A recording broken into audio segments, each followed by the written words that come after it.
Let's get this sports podcast party started, all right?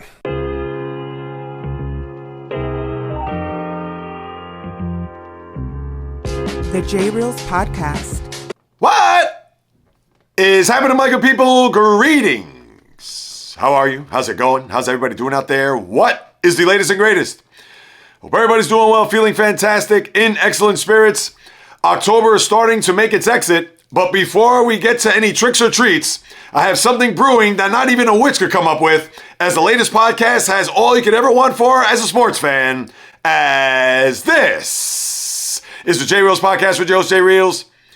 For my first timers, welcome aboard. And for those who've been banging with me going back to the very beginning, somewhere in the middle, or even as early as this past Thursday, I welcome you guys and gals back. And I got a lot cooking here, so let's get right to it. I have to start off with the baseball. This will be quick, people. I know a lot happened in the NFL yesterday, including a very sad and untimely death, which I'll get to.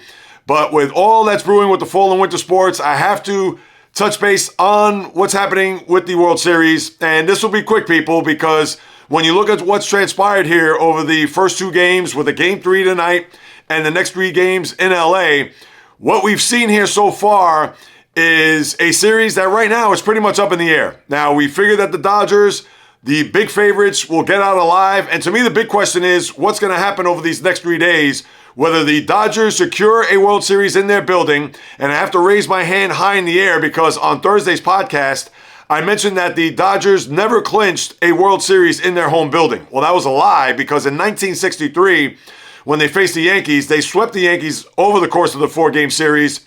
And with the first 2 being in the Bronx, and obviously the other 2 at Chavez Ravine, that was a World Series that was clinched there in their home ballpark. But since then, they have not, whether it was 65 in Minnesota, 81 in New York against the Yankees, 88 up in Oakland against the Athletics. You can't count what happened in 2020, although the Dodgers were the quote-unquote home team, but the World Series was clinched at Globe Life Field in Arlington, and as we all know, last year at Yankee Stadium for their most recent World Series victory. But with that being the story here over these next 3 days, do the Dodgers clinch at home? Does Toronto get one of the next 3?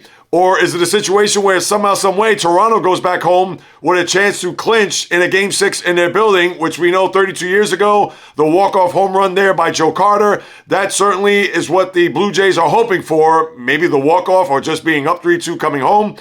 But when we look at the first 2 games, pretty much it was a situation where Blake Snell did not have it.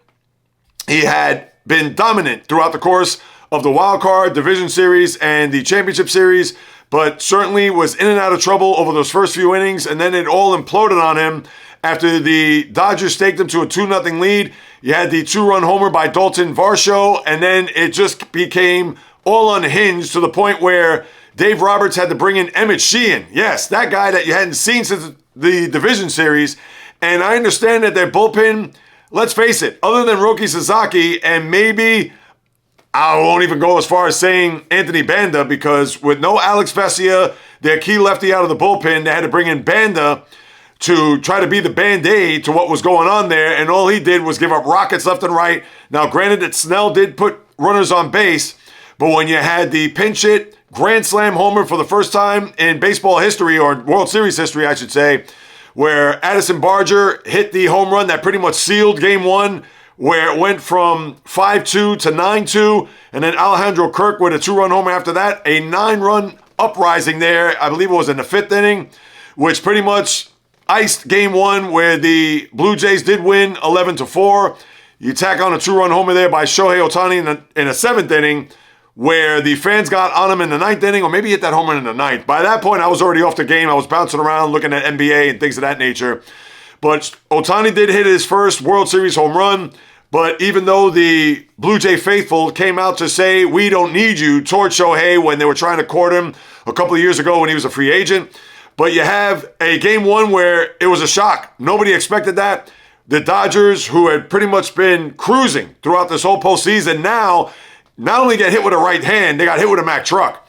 So how they were going to respond there in Game 2 was going to be huge. And what you saw there was a carbon copy of what you saw in Game 2 of the championship series against Milwaukee, where Yoshinobu Yamamoto, who was retiring batters left and right, and the same for Kevin Gausman too. He went, I believe, 12 straight before he gave up the home run to Will Smith there in the 7th inning in a 1-1 pitcher's duel. And then another home run there by Max Muncy, opposite field in the 7th, which then extended the lead there later to 5-1. But the big story was Yamamoto, 105 pitches, dominant fashion, unhittable, couldn't touch him. I believe he had 8 strikeouts, did give up a run early, but retired. I believe he retired, up to 20 straight or whatever it was. They could not even touch him after the early portion of that game. So now you had a situation where the bullpen is fully rested. Who knows if you're going to get Alex Vesia back? He had to leave the team due to a personal family issue. Now, I don't know. I believe he's on the roster, or maybe he's even off the roster. That I should know. That's a bad job on my part. But now you have guys that are part of the mix that you hadn't seen, the aforementioned Sheehan. And then when you also look at other pitchers that they have, the Justin Robleskis and even Edgardo Henriquez. So those are guys that certainly aren't familiar with the baseball fan outside of LA or not having a picture there, a la Michael Kopech, who we haven't seen in forever, or the Ben Kaspariases of the world. So the Dodgers are going to have to piecemeal it and probably do it the opposite way to where they want to get length from their starters and shorten the bullpen, as opposed to a scenario that you saw there in Game 1 where Snell didn't have it. Then you had to bring in the likes of Sheehan and Banda and guys like that, to where the Dodgers could be in a pickle if that's going to be the case. But those are your first 2 games right there in a very small nutshell. And how this is going to play out, I could see the Dodgers winning 2 or 3. Would I be surprised if they sweep these 3 games and win a title? I'd have to say yes, although I did pick the Dodgers to win in 5. Because Toronto looks like they're here to play, and they have Bo Bichette back in the lineup, although very limited with his base running, as you see him jogging up the first. He did get a hit in his first at-bat there on Friday, and Bichette's going to be in the lineup. Obviously, he's a guy that's been a part of this lineup from the beginning of the year up until September when he hurt his knee, and I understand he may be hurting the club more than he's helping them, but you have to have Bichette in the lineup as an extra stick to give you some more length, and I can't kill the manager, John Schneider, as far as putting him in the lineup, because you want to see what you have with him. And he's been able to hit. Obviously, he can't run. He's been able to field his position. He's playing second base. He's not at short, but hopefully being out in LA, and although with the home crowd going to be cheering for their team to go back-to-back, let's see how Bichette and that knee is going to respond there over the course of 3 straight days in LA, unless they're going to swap him out to be a DH. We all know Springer's your DH there instead of playing in the outfield. But I think the Dodgers will win 2 out of 3 here. I'd be really surprised if the Blue Jays, because of how the Dodgers have performed here. And listen, the Blue Jays lineup is very good. We talked about this on Thursday prior to the start of the series, where the bottom of that lineup, as you saw there in Game 1, whether it's the Andres Jimenez's of the world, whether it's guys like that who are going to be able to step up. Ernie Clement is another example. So many of those key guys. And I know Alejandro Kirk is in the middle there at the cleanup position. But when you have guys that could match the bottom of the Dodger lineup, because it's not all about the sluggers and the Hall of Famers, guys that we would expect them to produce here in October, but it's those unsung heroes that need to perform. And you saw that there in Game 1 for the Blue Jays and the Dodgers. It was pretty much business as usual with them. Yes, Max Muncy always contributes, and even Will Smith is a guy. It wasn't all about Ohtani and Betts and Freeman, etc. So to me, I thought that was going to be a key factor here in this postseason, how the bottom of those orders produce, and as well as the Dodger rotation, how they're going to perform. And right now, it's what we see at 1-1. But with the Blue Jays, they just need to get the 1 game. That's obvious, because if they don't, they're not going to get back to Toronto with a chance to extend the series or even close out the series. But I think the Dodgers take 2 of the next 3, and on a whole, by the time we get to Thursday, we'll have a better idea as to where we stand, whether the series is over or the Dodgers or Blue Jays are up 3-2. But there isn't really much more else I can add to that other than what are we going to get from the starting pitching there, whether your name is on the Dodger side, whether it is Shohei Ohtani in Game 4. And let me just make sure about that, because I know Glasnow is going to pitch tonight. And I saw that and I got to make sure, Max Scherzer is your starter tonight. I felt that they were going to go the other way around, where in Game 3 they go Shane Bieber and Scherzer Game 4. But I guess how they look at that is they'd rather have Scherzer now, because if they go down 2-1, at least they have Bieber, as opposed to maybe having Scherzer go Game 4, despite his experience and his know-how when it comes to October, despite the fact that he is long in the tooth and he's on his last legs. I mean, let's call it as we see it. But the pitching matchup is Scherzer and Glasnow, and then Bieber and Ohtani the next 2 nights. Game 5 right now undetermined, but we would think it's going to be the Game 1 starters that will go at it once again, Blake Snell and Trey Yesavage. So other than that, you got to like the Dodgers tonight. Tomorrow with Ohtani, who knows? But as I said on Thursday's podcast, I think what will really be fascinating is if the Blue Jays somehow steal a game tonight, and then you have a Game 4 where it's literally going to be on Ohtani's shoulders to either pitch them to a deadlock series and then a best of 3, or who knows? Ohtani may not have it. The Blue Jays get to him, and then you have a situation where the Dodgers are going to be going uphill trying to get even, and the Blue Jays trying to get themselves in a 3-1 position in this series. So, to me, tonight is a huge game for the Blue Jays. I think that they can exhale if they win tonight. Tomorrow, that ballpark's going to be buzzing. Ohtani, you know, is going to be feeling it. And based on what he did there in the championship series with that 6th inning into the 7th, 10 strikeout, 2-hit performance, you know that he's going to be flying, whether the Dodgers are trailing 2-1 or not. But you know he's going to be amped up, first World Series pitching performance, and he's going to do whatever it takes to try to get his team not only to a victory, but maybe to extend a 2-1 series lead to 3-1. So you have a lot of those little storylines there, which I'm looking forward to. But I think tonight is a very key game. And I would think that with Scherzer pitching tonight, you're going to have Chris Bassett be the guy that's going to piggyback. Because if Scherzer's going to be in any trouble, I would think he's going to have a short leash. Therefore, you put in Bassett for how long, who knows? Because remember, he's coming off of an injury based on what we saw there at the end of the regular season. So now, Game 3 tonight. I'll be looking forward to it. I'm fascinated. Forget about the Monday night game. Washington and Kansas City, where you're not going to see Jaden Daniels and Marcus Mariota as your starters. So to me, it's all about the World Series tonight. And there we can move forward. Now, as far as some baseball notes outside of the World Series, you have a new manager in Baltimore from a guy that I never heard of, Craig Albernaz, who I believe was picked from another team. Let me just make sure I got this right, because I saw the name. I was just like, I didn't really pay it that much mind. And obviously with the Orioles going that route, you already know it's going to be one of those puppets, collective thought process from the analytics department to the front office to the manager, and how they're going to work out a lineup on a day in, day out basis. But for Albernaz, he was an associate manager for the Guardians. Maybe that's a title for a glorified bench coach. I don't know. But Albernaz is that guy, and let's see whether or not the Orioles this offseason, they have the lineup and the young guns, but they have to get their pitching right. Grayson Rodriguez, who did not pitch the whole year, and obviously they really need to do something with that rotation in order for them to get themselves back to where they were 3 years ago as a division winner, and then 2 years ago making it to the postseason, where this past year, obviously, were nowhere near the playoffs.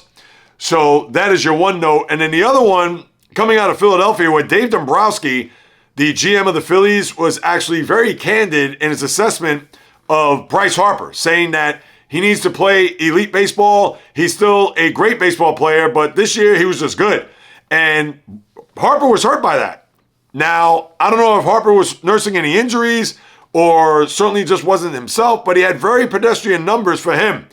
Somewhere in the vicinity of 25 homers, 79 RBIs. You're going to bat 260. For a guy that's making $330 million over the course of his contract, I mean, that is a pittance in comparison to his MVP years of the past, whether that be in Washington or in Philadelphia just a few years ago.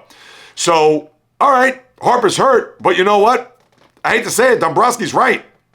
I understand not every year you're going to be 40, 120, and 310, and Harper hasn't put up numbers like that. He's put up numbers in the 40s and 100 RBIs, but we have not seen that over the last few years. So if he could get to 35, 40, 110 to 120 and bat 290, now you're talking. That's MVP numbers. So Harper, I would think he's in the batting cage right now, despite the fact that he does have the hardware on his mantle.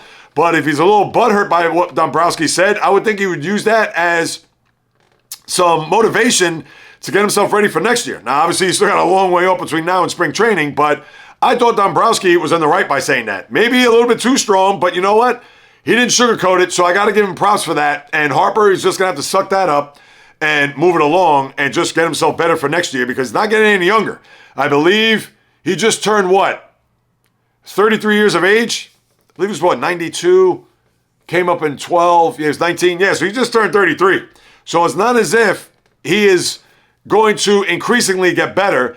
He's probably peaking, if not already peaked. So let's see if that's used to his advantage as he gets ready for spring training next year.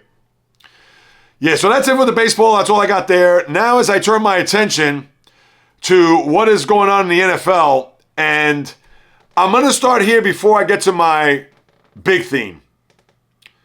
Because this one, I'm not going to say hit home or anything like that, but when you hear about the story or heard about it going back 10, 12 days ago, and then in light of what happened yesterday in Cincinnati, it was almost as if maybe the football god said, hey, I got to give the Jets a victory here. So I'll start with that first, and then I'll get to Mangold, and I know that's even more important. But as far as the Jets, we all know about this story. Aaron Glenn, 0-7. Justin Fields pretty much benched for Tyrod Taylor, but he had a knee injury, so he had to bring Justin Fields back. And with the Bengals pretty much in cruise control, leading 38-24 midway through the fourth quarter. And then the Jets get a touchdown, and they go for two, which was ballsy, but I understand they're 0-7.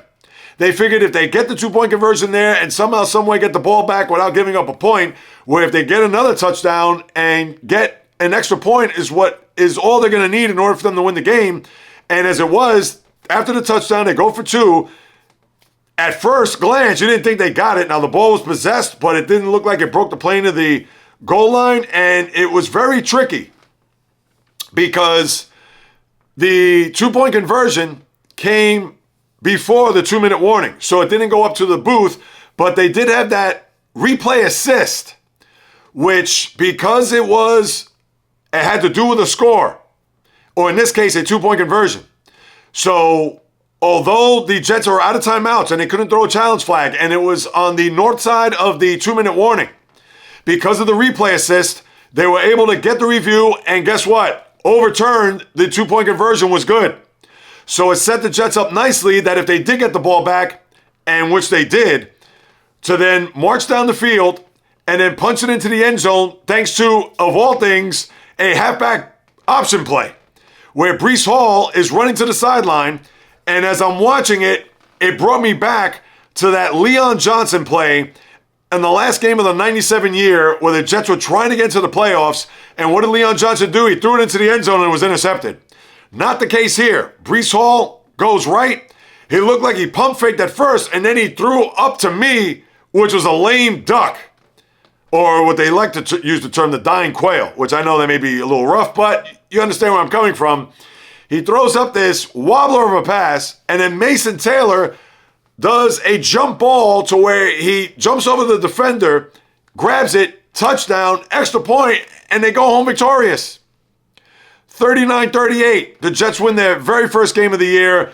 Off the schneid. Aaron Glenn, they could celebrate, they could rejoice, etc. But it comes with heavy hearts because earlier in the day, and this was just yesterday, where center Nick Mangold, who was on those early teams of Rex Ryan, the back-to-back championship games, came in the same year, I believe, as the Brickashaw Ferguson, who was the number one pick there in the 08 draft. And I believe Mangold was second. And about 11, 12 days ago, Mangold had come out to say that he needs a donor and a match for a kidney because his kidney was failing. And obviously, hoping for thoughts, prayers, a donor, etc. And here it is, a little over a week and a half later, you find out that he died due to kidney failure. 41 years of age. A guy who was a linchpin on that offensive line in the late 2000s and early 2010s. And if you saw Rex Ryan there in the pregame, I believe on Countdown, emotional is an understatement, tears in his eyes, talking about how great of a teammate, how great of a player he was, how much of a gamer he was, where I believe Rex was reciting the story about how he was going to have Mangold sit, and Mangold said, I want to play, coach. And obviously has a lot of fond memories of the former center who could be in the Hall of Fame one day. And you know me with the Hall of Fame, because of his death, maybe somewhere down the road, I'll look into that, see how many first-team All-Pros or even second-team All-Pros that he had. But he was in the Ring of Honor as far as the Jet organization is concerned. And, 41 years old.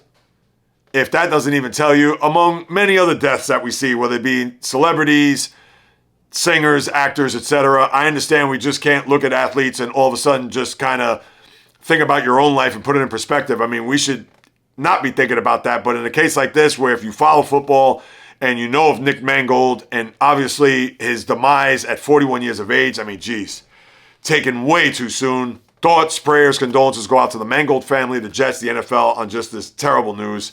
And if there was any silver lining to yesterday is that the Jets, down 14 in the fourth quarter, came back to win that game. Maybe that was just a sign of Mangold shining down on the Jet franchise to say, hey, can you win this one for not only just for me, but for all the Jet fans and gangrene out there? And that's what happened. So at least that was one happy note for the Jet fan, considering the news that broke yesterday morning. All right, now I want to get to the bigger theme here for football, and that is the AFC. Because how I'm looking at the big news of yesterday, last week I talked about how the Colts, are they for real? And I'm not going to touch on that just yet because I want to touch, again, this in a big picture, despite the fact that we're not even at the halfway point of the season, where I'd have to look at the schedule, and I'll look into it more on Thursday's podcast, so you have to come back and check on it. But with Indianapolis, New England, and Denver already played 8 games, and if they are on the schedule all next week, then they'll be past the halfway point of the season, which I can't stand a 17-game season, as you all know, because it's all uneven. Anyway, but with those 3 teams at the top of the AFC, and certainly playing well, and more than what we've ever expected. And even Denver, for that matter, which I know a lot of people thought Denver was going to be that team maybe this year that would take a leap and a step up, considering that they made it to the postseason last year, lost in Buffalo, but 9-8. Maybe they could be in the mix for the AFC West. And right now, they are tops in the AFC West, just like the Colts are tops in the AFC overall. And New England, with the 1-game advantage over Buffalo, because they have the tiebreaker right now, they are the 2 seed. So you got Indy, New England, Denver, top 3. Where when you look at the rest of the conference, you kind of wonder, all right, where's Kansas City? All right, where is Houston and Baltimore? I know they were 1-5. They won yesterday, but where are they all in the mix? Well, guess what? Even though you still have more than a half season to go, and the usual suspects that are there at the top, which is usually Kansas City, Baltimore, and teams like that, those teams right now are on the outside looking in.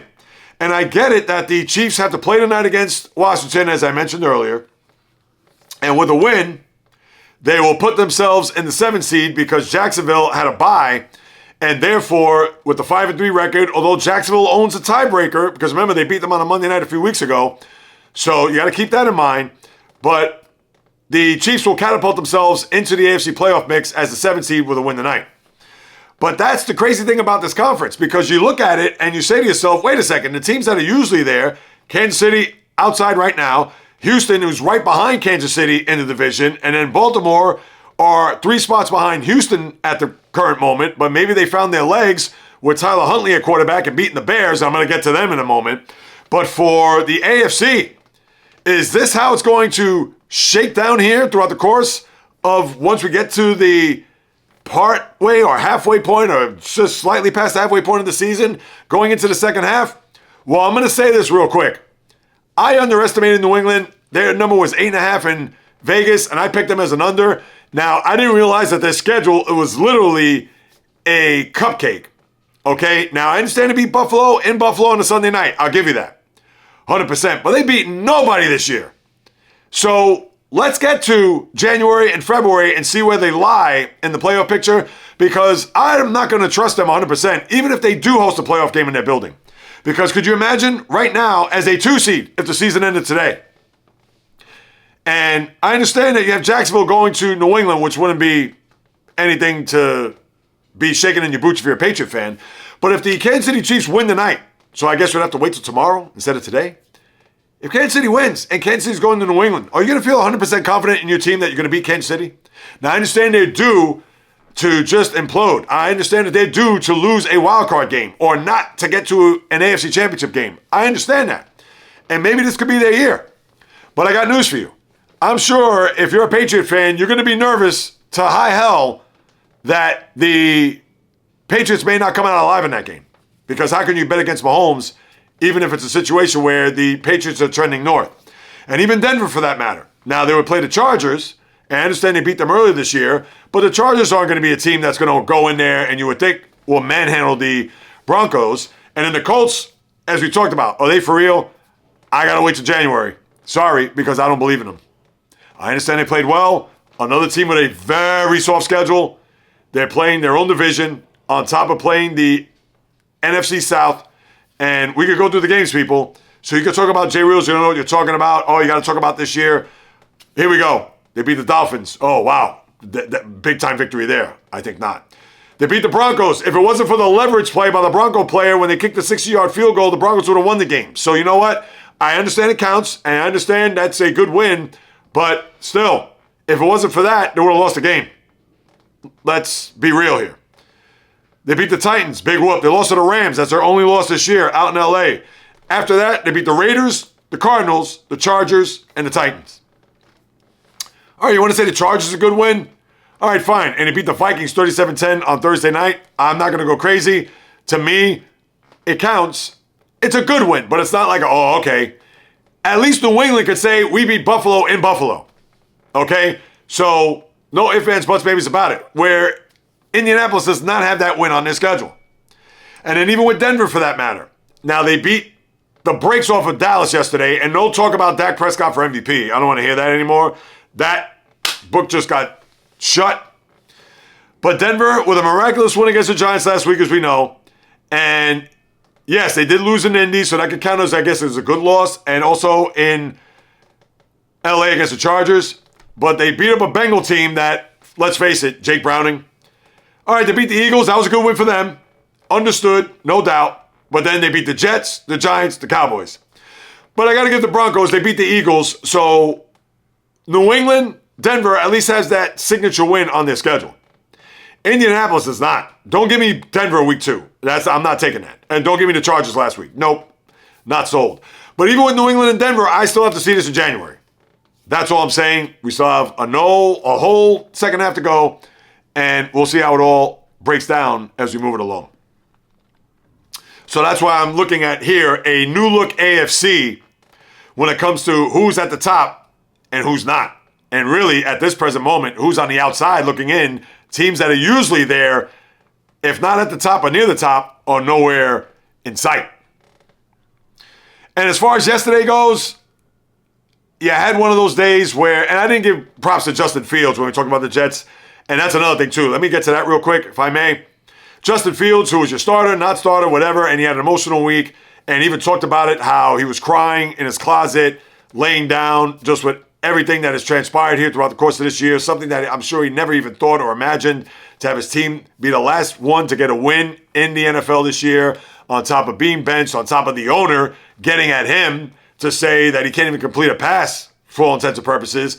And Fields doing the right thing, taking the high road. I don't talk to the owner. That's what he's going to say. All right, fine. And he put up a big-time performance there yesterday and was able to get a win. So kudos. And I hope Justin Fields, listen, when you show vulnerability to the media and pretty much to the world, I commend you, my guy. That's a great sign, showing maturity, showing that he's taking ownership of himself, even of his career. So much props to you, Justin Fields. That I'll definitely give it to you.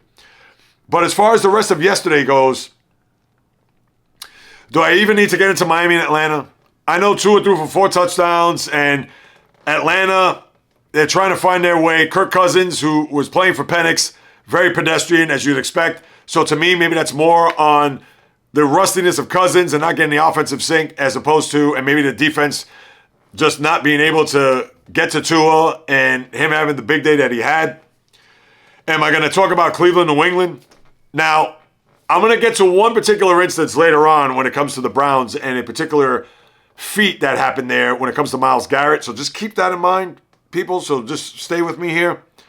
But no shock there. I mean, the Browns, they're out to sea, and the Patriots continue to play well. I understand weak schedule, but still. Philly gets back at the Giants for what happened 2 weeks ago at the Meadowlands. I know you had that gruesome injuries there by Cam Scatterboo as he's done the dislocated ankle. And that is going to be a huge loss because the Tyrone Tracy's of the world, I'm sure, are not going to cut it. Scatterboo gave you some swag, gave you some firepower, gave you some toughness, and now you're not going to have that for the rest of the year. So that's a bad loss, a brutal loss, not even bad. Brutal loss to their offense. We know Malik Neighbors is long gone with the ACL, so that is just a devastating blow, and who knows what that means for Dable. He's probably going to stick around based on the injuries there on his offense, but Dart, hopefully he remains upright and not try to do too much where he's going to get hit and maybe suffer some serious injuries. We don't want to see that. But Saquon had a big run there on the second play of the day. What was it, a 70-yard touchdown? But the Eagles got themselves back on track. Well, they have been back on track considering that second loss where they beat Minnesota and the Giants here in these last 2 weeks. Buffalo and Carolina, do we even need to get into that? James Cook with 216 yards on the ground. Buffalo coming off their bye, just destroy the Carolina Panthers in their building. No Bryce Young. You had Andy Dalton there, and Dalton, looking like the old veteran that he was, coming off the bench, did not produce, as you saw there in a big blowout. Baltimore, they finally snapped their snide a little bit. I talked about Tyler Huntley. Huntley's a guy that, as a pinch hitter, he can deliver from time to time, but you don't want him having a 4 or 5 start stretch. Now, who knows about Lamar Jackson come next week, but he was unable to play here. There was even some controversy surrounding the injury report with Lamar Jackson, whether or not he should have been on there sooner or it should have been, or whatever it was. I didn't really pay too much attention to it. But now they got a win under their belt. Let's see if they could get some wind in their sails. Hopefully not for this Steeler fan, which I'm going to get to them in a moment. But when you have a scenario where the Bears, who are trying to be part of that playoff mix, and with Caleb Williams, it seems like he takes a step forward and then takes 2 steps back. Gets a win in Washington, and then he goes to Baltimore when they were down 16-13, deep in his zone, and what does he do? He throws a pick. You can't do that. And that pick turned the whole game around. That became a touchdown, 23-13, and then they tack on another touchdown late. That game was over as the Ravens finally get a win under their belt, and they beat the Bears. And Caleb Williams, that is going to be the juggling act that you're going to see here for the remainder of this year. So you got to have to deal with that, Bears fans. Houston with a big win there, beating San Francisco. We know how dinged up and nicked up they are, etc. But C.J. Stroud with 318 yards. Big-time performance there by the Texan offense. And we know about the Niner defense. They're certainly on fumes and with all their injuries. But a big win for Houston as they try to get themselves on track for this season and maybe be a fringe playoff team. Well, that we'll have to wait and see. Tampa, New Orleans. All right, so Tampa bounces back from the loss Monday night against Detroit and beat the Saints. Saints may go to Tyler Shuck as quarterback. No more Spencer Rattler, so that will have to be on standby for. Denver, as we talked about a little bit earlier, but Dallas beat them 44-24. Dallas did not have a shot in this game. They were pretty much toast from the start. Maybe not from the start. It was 10-0, but then they took over there at 17. What was it? Was it 17-10? Or, no, it was 20-10. They got the touchdown, 27-10, and that was it. They just went away from that point on. Indy beating Tennessee. No way to get into that, or no business getting into that game, as Indy, with a big game from Jonathan Taylor, just took out the hapless Tennessee Titans. And now let's get to the Sunday night game, because I have a lot, and I mean a lot, to get off my chest. First off, I got nothing personal towards Mike Tirico. And Collinsworth, I know he drives you crazy, and a lot of these analysts do, other than Troy Aikman. Aikman is the best by far, and Buck, because they let the game breathe. Collinsworth doesn't. And Mike Tirico, not because of watching the game last night, I've watched a ton of these Sunday night games, and even when the Steelers had played on Sunday night. But Tirico doesn't do it for me. And I like him. I think he's a great guy based on a lot of things that you hear, and even from what you see in the Sunday night, and he has his moments, but I just don't like his play-by-play announcing. I just don't. And he doesn't do it for me. And yeah, I just wish they could go another route. I wish Al Michaels could come back. We know that's not going to be the case. But anyway, I digress. But this game last night had me, the Steelers, for whatever the reason, in the first half, the Packers couldn't convert a third down. It was almost as if, wow, I'm seeing the Steeler defense from the past. Now, they had a couple of chances where they rushed Jordan Love, but they couldn't get at him. They had no sacks in the game.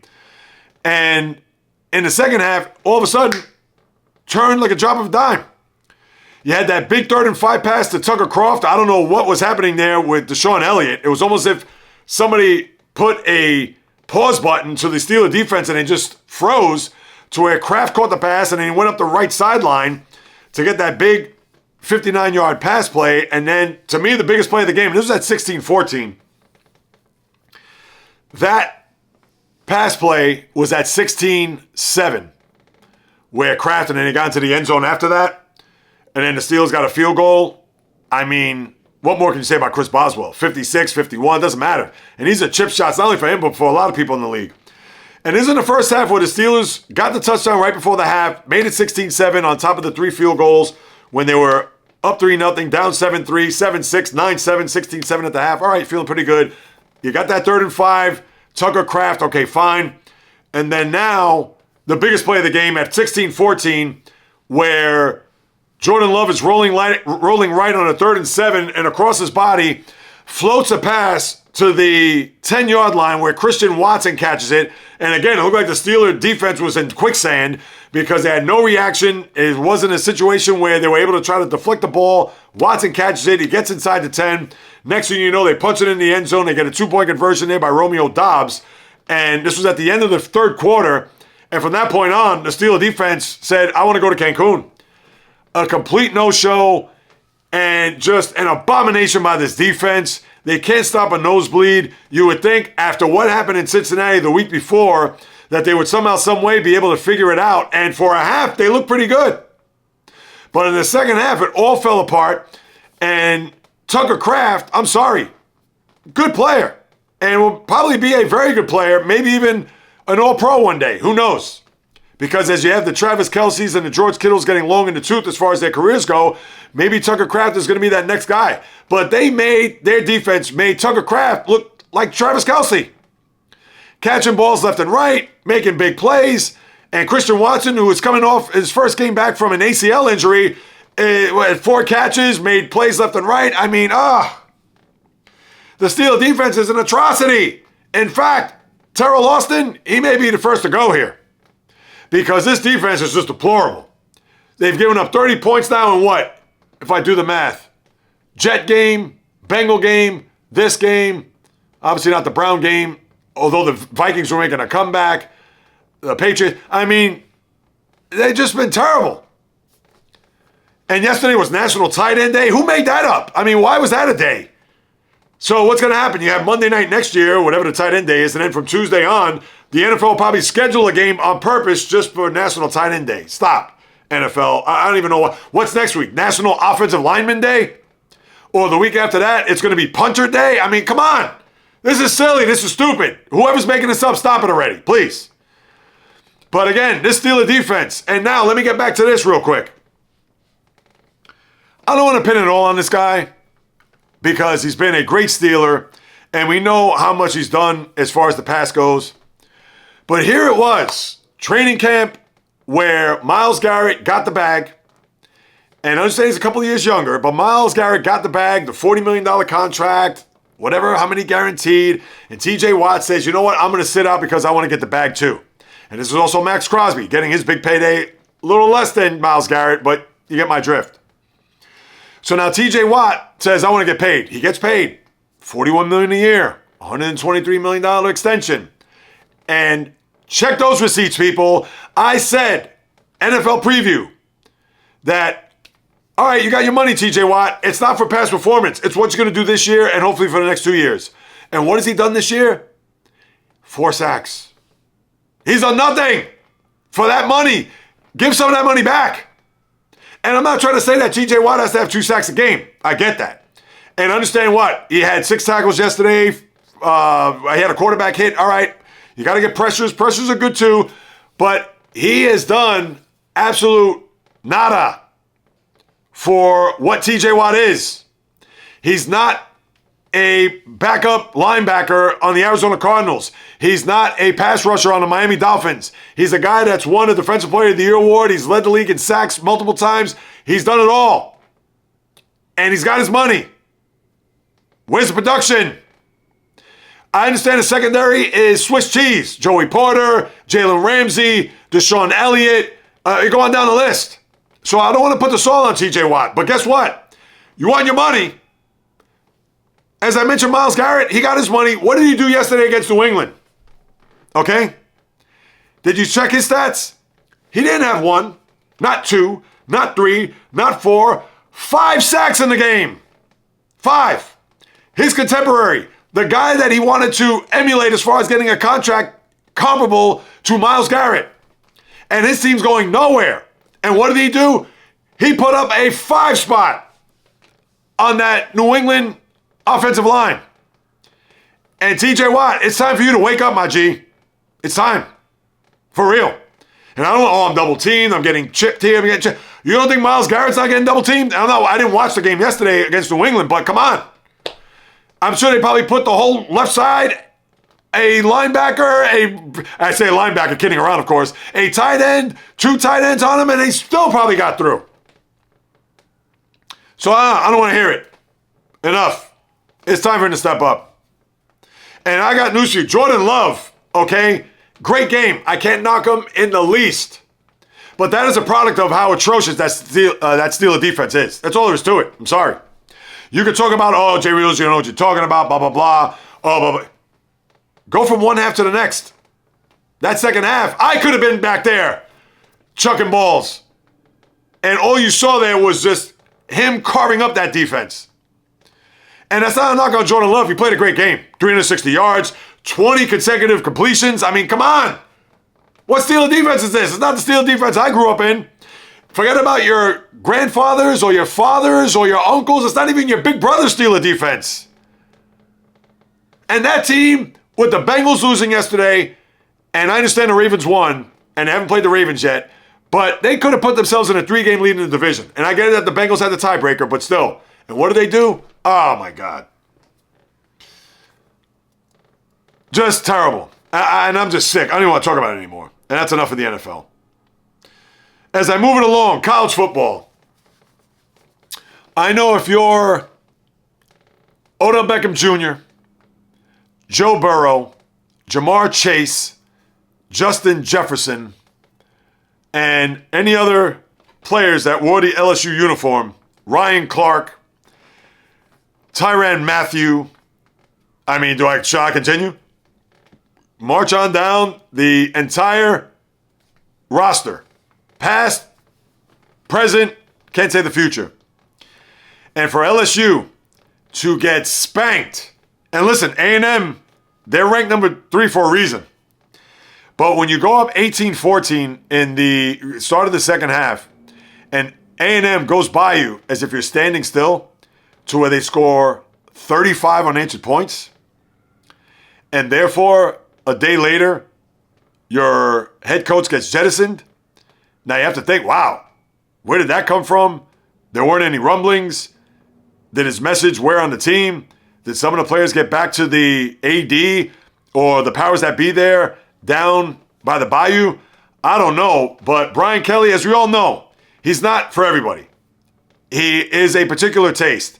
And Kelly, who I'm sure, even earlier this year, where he was griping at some of the media, talking about how they didn't perform well offensively. It's, oh, did you watch the game? Blah, blah, a little hubris on his part, which you don't like as a coach. But yeah, and I guess karma got him in the end. As you all know that saying, karma never forgets an address. And I guess the college football gods, the ones that are against the LSU Tigers, said, oh, all right, you're up at the half, but now they're going to put a 35 spot on you to where you're going to be out of here as head coach.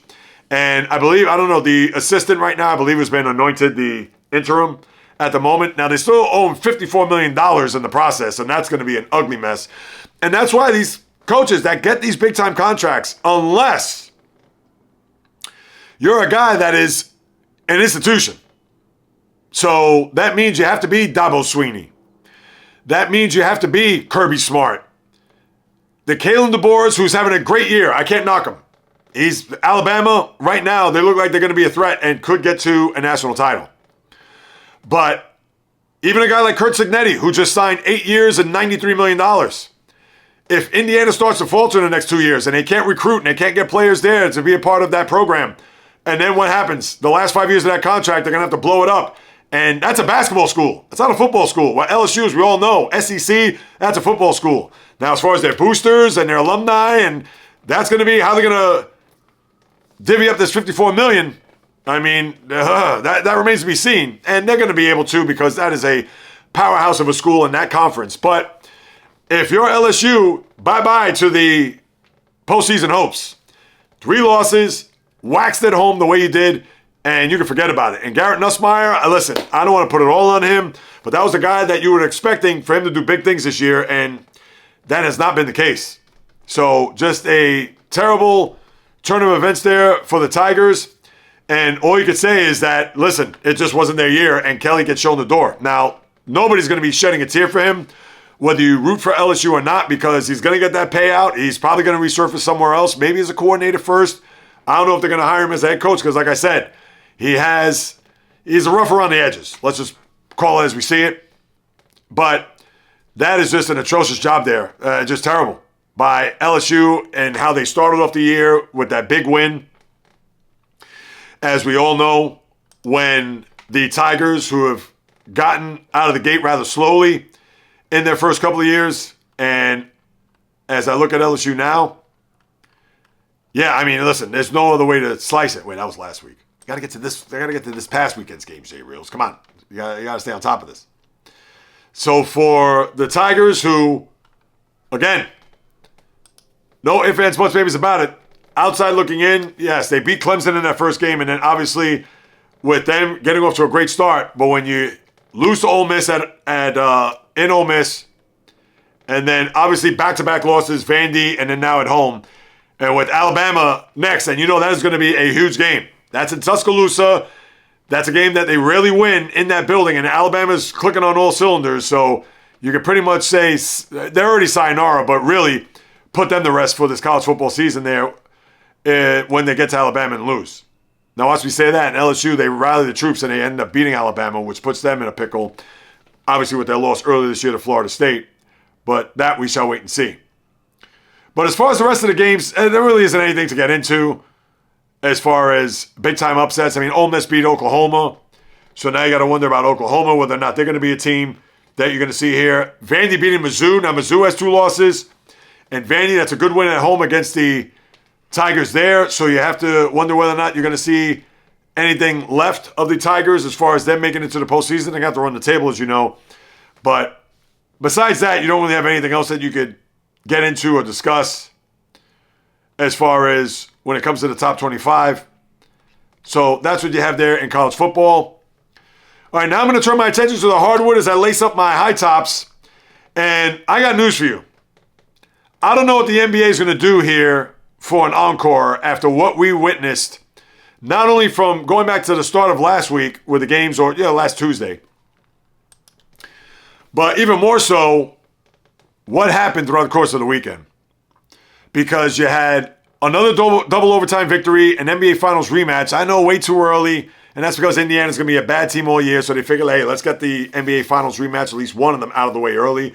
I don't know when the second game is, but with SGA putting up 55 and another double overtime win, and then they win in Atlanta, where you have a situation where Luka scores 49, had a big-time offensive performance against the T-Wolves there, and now you have to wonder whether or not, with Anthony Edwards leaving with a hamstring injury, not from that game, but from their win over the weekend. So that's one you have to raise your eyebrows for, one of the top players in the sport, if he's going to be sidelined. And even with Luka's 49, he didn't play last night in Sacramento to where he has a finger sprain and a leg contusion. So look, think about this. No Luka, no LeBron, no problem. Because Austin Reaves fills in, and all he does is put up 51, 11, and 9 in a victory over the Kings. I mean, you can't even make that up. Then you have Cooper Flagg, who gets his first NBA victory, and obviously he's been a big part of that offense there after the fan base was getting on Nico Harrison, the GM. They lost the opener to San Antonio, as we talked about there on Thursday with Victor Wembanyama, and then they lose to Washington of all teams. That's right, the Wizards, where the Fire Nico chants were coming from the rafters there at American Airlines Center, to where you thought, hey, you got to give the guy a break. Luckily for him, he had Cooper Flagg land in his lap, and with that career just starting, and although thanks to Flagg, who was the catalyst to get the Mavericks to win the game there last night, and that was against who? Against Toronto, the Raptors, yes. So for the Mavericks and for the Lakers and for Oklahoma City and even Wembanyama against the Brooklyn Nets, what do you have? 31-14 and 6 blocks. And they're 3-0. I mean, what does the NBA do in its second week? I mean, how do they even top that? Now, I know you have the flip side to that, where I kind of hate to say this is going to be the downside of the NBA right now. And I understand I want to highlight the good things, and rightfully so. Because I don't know how long this NBA wave is going to carry. And as it is, now you're going to have the Peacock get themselves in the mix as far as streaming with the NBA. Is you're going to have a doubleheader tonight where you have Cleveland, Detroit, and what's the nightcap? I think it's Nuggets, maybe Nuggets T-Wolves. It is Nuggets T-Wolves, 7 to 9:30. So for those who have Peacock, you can watch the games there. And I believe tomorrow is an NBC game because I think they're doing Tuesday night games. But the flip side of that, before I get to the schedule, is the 0-3 starts by teams. And those teams would be not only the Indiana Pacers, no surprise there, but the Boston Celtics. And the Celtics, who had a lost weekend in New York and Detroit, are now 0-3. And as my wife said last night when I mentioned to her how my sports life is miserable, Mets didn't make it to the postseason. The Steelers season is now starting to spring leaks, and who knows if they're going to sink to the bottom of the NFL Ocean. You have the Islanders, all right, but nobody's expecting them to do big things this year, even with the number 1 overall pick, Matthew Schaefer. And the Islanders are now starting to play a lot better, even though they had an overtime loss there on Saturday, a shootout, but starting to play better. But with the Celtics 0-3, she's asking, wait a minute, that Jason Tatum injury is what's doomed them? I said, that certainly doesn't help, and that's a big part. But when you don't have Drew Holiday, when you don't have Kristaps Porzingis, when you don't have Al Horford because of the second apron, and you can't afford to have more than 2 guys that you're paying, in essence, $60 million a year in Jaylen Brown and Jason Tatum, this is your Celtic team with Hugo Gonzalez, who had a pretty decent effort there against the Knicks there on Friday, and the Baylor Shimons of the world and guys like that, where obviously they're not going to put up anything close to what the aforementioned who had to be jettisoned this offseason because of the second apron and salary issues and all that. So that's why the Celtics are 0-3 and are staring at a long year. Now, somebody came out, I saw on social media, oh, they're going to be a top 3 pick. Now, I'll say this. I don't think they're going to be top 3, but keep this in mind. If the Celtics are a lottery team, and off the top of my head, I can't even tell you who's coming out this year in college basketball. I'm not in college basketball mode, so I can't even expound on that. But just like you saw last year with the Mavericks, getting the number 1 pick with the Luka trade and all the controversy surrounding that, and they had a 1 in 8 zillion chance to get the ping pong ball, to get the number 1 pick, and they did. Maybe there could be some magic for the Celtics to get the number 1 pick, or maybe even a top 3 pick for that matter. That remains to be seen. But that would certainly bode well for the Celtics because, hey, with Tatum coming back and Jaylen Brown and these guys, Jaylen Brown's already in his 10th year in the NBA. 10th. So, and Tatum is in his 9th, despite him not playing this year. So, yeah, although those guys are in the prime of their careers, but you're going to have some other players come up the pike here. And I don't know if the aforementioned that I called on, the Gonzalez's and the Shimons of the world, are going to be the ones that are going to carry the Celtic torch when you, or at least be big-time parts in this team moving forward. So just keep that in mind here. But as far as the rest of the schedule, like I said, I'll get to the schedule in a second, but Spurs and Thunder off to great starts. The Bulls and Sixers, how about that? They're all both 2-0. Even the Hornets are 2-1, if you can believe that. And the Heat with a good start, 2-1 as well, as they beat Memphis and the Knicks over the weekend. But the schedule here for the early part of the week, Cleveland at Detroit, Peacock, like I mentioned, and Denver, Minnesota. You have Orlando at Philly, Atlanta, Chicago, Brooklyn, Houston, Boston at New Orleans. Let's see if they get their first win there. Toronto, San Antonio, OKC at Dallas, Phoenix, Utah, Memphis, Golden State, Portland at LA. And then you have tomorrow, Philly at Washington, Charlotte, Miami. Your NBC and Peacock games are Knicks at Bucks, Clippers at Warriors, and sandwiched in between that is Sacramento and Oklahoma City. And then Wednesday night, your ESPN games, Cleveland at Boston, Lakers at Minnesota. And remember, Minnesota just played the Lakers there on Friday. But you have Houston, Toronto, Atlanta, Detroit, Atlanta, Brooklyn, Sacramento, Chicago, Indy, Dallas, New Orleans, Denver, Portland, Utah, Memphis, Phoenix. Yeah, that'll round out your NBA here in the early part of the week. And then lastly, as I lace up the skates to take a trip around the ice. And oh wait, let me just check one thing on the NBA, because I thought I saw another injury there, because we talked about Luka and Anthony Edwards. No, that is it. Let me just make sure. No, that is it. No injuries there to report there, at least big-time injuries. And as far as the NHL goes, here's what you have. You have two teams that are streaking. One, not a surprise, in the Devils, who they've now reeled off 8 in a row after losing that season opener. And now looking like maybe a team to be reckoned with, not only just in the Metropolitan Division, but maybe throughout the entire National Hockey League. But the other team comes as a surprise as they finally get their, after 1 year, I might add, they get their name for their franchise. It's not the Utah Hockey Club, it is now the Utah Mammoth. And they put up a mammoth streak here, winning 7 in a row to get themselves in position. Now, granted, they're in a very competitive division. They're in the likes of the Colorado Avalanche, who lost yesterday to the Devils, I might add, to extend that winning streak. And they have a weird home-and-home, as I mentioned on Thursday.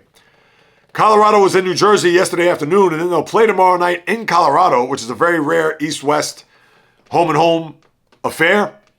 But now Utah, 8-2, 16 points, with the top point total in the sport, tied with the New Jersey Devils.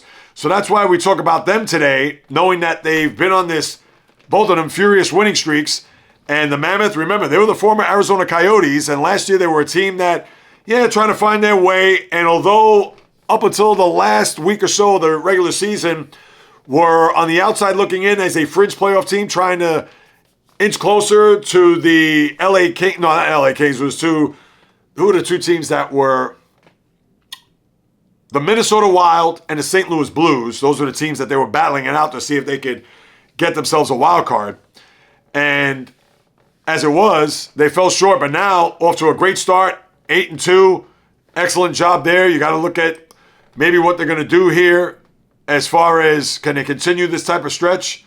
Now, let me see. They play Edmonton tomorrow night. Let me just double check that. Yeah, Edmonton tomorrow night. And, they have a nondescript team. Nobody's going to remember that team for the Arizona Coyotes 2 years ago. And when you start bringing up who these players are, you can't pick them out of a lineup. Now, they have a lot of veterans that they got, of course, after what happened there in Arizona. But certainly not a team that is filled with a bunch of superstars. That I can promise you. And their coach is a one, Andre Torrid. I guess I'm mispronouncing that name either. So, or as well, as I should say. But that's what's happening most recently in the NHL. Besides that, I mentioned the Islanders. Red Wings have played well. Montreal, as we talked about, they're both at the top of the Atlantic, where although Tampa got a win yesterday against the Vegas Golden Knights, but trying to creep out of that bottom spot where now the Bruins reside there at the bottom with the Tampa Bay Lightning, both at 8 points. The Leafs trying to find their way at 9 points. So you have that conference, you have that division upended. Devils, Penguins give it up. They've actually played well here from the start. 13 points. Carolina, after that 5-0 start, have now lost 2 out of 3. Then you have the Capitals, Islanders, Rangers in the basement. And the Rangers, you got to wonder what's going on there. And they brought in a new coach there, Mike Sullivan, the former Penguin coach, so who knows. But then out west, we talked about Utah, Colorado. Those are the two teams. Dallas still trying to find their way. Blackhawks not actually playing pretty well to start their season. Middle of the pack there, but still. The Blues, last place, remember, I believe they had a 15-game winning streak to get themselves into playoffs, and right now not playing well. And then out west, Kraken, Vegas, pretty much San Jose actually had a pretty good weekend. Now they lost. No, they actually beat the Devils. No, they lost to the Devils. My apologies. Lost to the Devils on Saturday. They won in overtime there in Minnesota, San Jose. Because, yes, the Sharks, they did lose. Let's make sure I got this correct. Lost on the island, beat the Rangers, lost to the Devils, but then they beat Minnesota yesterday. And they have good young players on that team, as you know. Macklin Celebrini, led by him. Will Smith, Michael Misa, the second pick overall after Matthew Schaefer this year. So, yeah, that's all there really is to get into as far as the NHL. I'll get to the schedule in a second. As far as any other big news and notes here, you do have a couple of injuries. The Habs' Patrick Lane is going to be out 3 to 4 months, I believe, with surgery to repair a core muscle.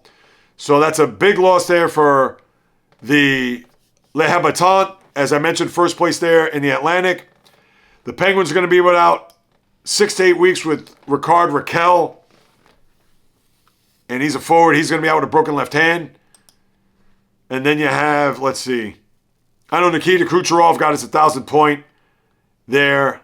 And Ovechkin hit 1,500 games. He's still waiting for that 900th goal. So let's see. I think he's stuck on 898. So that's something we'll have to keep in mind here as we move it along. But as far as the schedule over the next few days, tonight, only 2 games. St. Louis at Pittsburgh.